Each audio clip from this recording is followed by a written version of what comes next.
Hey gang, AV here. Welcome to my review of the Hiya Toys Injustice 2 Swamp Thing figure. Here he is in the packaging, as you can see. He is a boxed figure with a window there so you can see him and the vast majority of his accessories there through the window. Product shot down there at the bottom, along with the name Swamp Thing at the very bottom. Hiya Toys logo there in the bottom corner. Hiya Toys on that, DC Injustice 2 on that side. DC Injustice 2 on that side, DC Injustice 2 on the top, DC Injustice 2 on the bottom, and then on the back, just says DC Injustice 2 Swamp Thing at the top. A little bit of legal stuff, 2 product shots, don't eat anything in this box, 15 and up, and that's about it. So let's open him up. I already cut the tape and removed the figure prior to filming this because it is a Hiya toy, and what do we do with Hiya Toys? We preheat all the joints before we mess with it. And that's exactly what I did.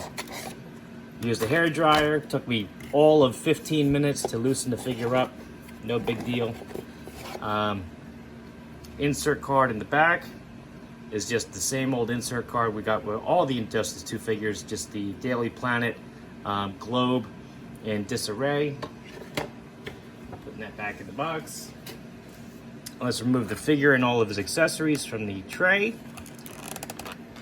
It's a 2-part construction, which is nice because some of these figures come with pretty small parts. You don't want to lose anything.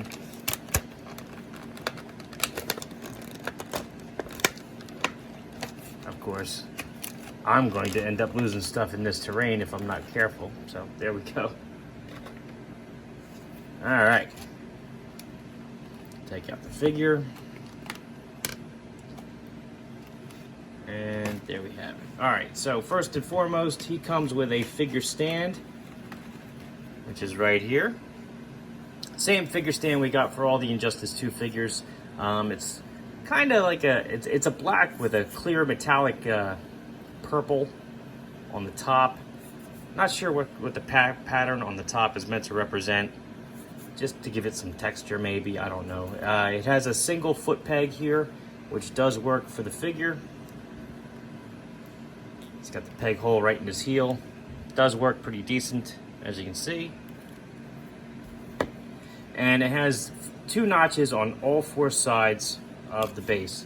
And that is to be used with these H-shaped brackets, which you can click in there, and then you can use it to connect other bases together to make a floor for your display, which I think is really, really cool. It's something Hiya Toys excels at, is that thing, in my opinion. I really like that feature with their figures. Putting that back in there. He also has 2 alternate hands. Getting them out of there. I'm gonna need my pliers again, I think, so I can hold them. They're just, both of the alternate hands are just closed fists. Let me get this one on there too. But there's some nice, they're nicely sculpted, well painted. They have a little texture to them as well. He even has like a long fingernail on this one, which is pretty cool. Kind of veiny or rooty, whatever you want to think of it as. Stick that back in here. I gotta tell you, this terrain with the it looks great, but the static electricity coming off of the packaging is just sucking up all the little granules right onto the thing. I'm gonna have a hell of a time cleaning this before I put it back in the box. Oh boy. All right, so last but not least, for accessory wise, he does come with this mace or club, whatever you want to call it. It's pretty cool. It looks like a gnarled piece of wood. Even has some green highlights on there for some moss effect. Pretty cool. It does fit in his hand quite well. Nice and snug in there. So you can hold it, as you can see. Good stuff. And now for the figure himself, let's have a quick look at his detail and sculpt, as well as his paint. Shine the light a little bit better. I think they did a really good job with this guy. Really good job. I was happy to finally add him to the collection. In case you missed it, I had an unboxing video from Big Bad Toy Store, and he was part of the order. He came back into stock recently, and he's gone again. It was a very short window, and I was lucky enough to get him. The figure's been out of production for a couple years now, so they must have found some overstock. But damn glad to add him to the collection. Let's get the articulation out of the way now. So his head is on a ball joint.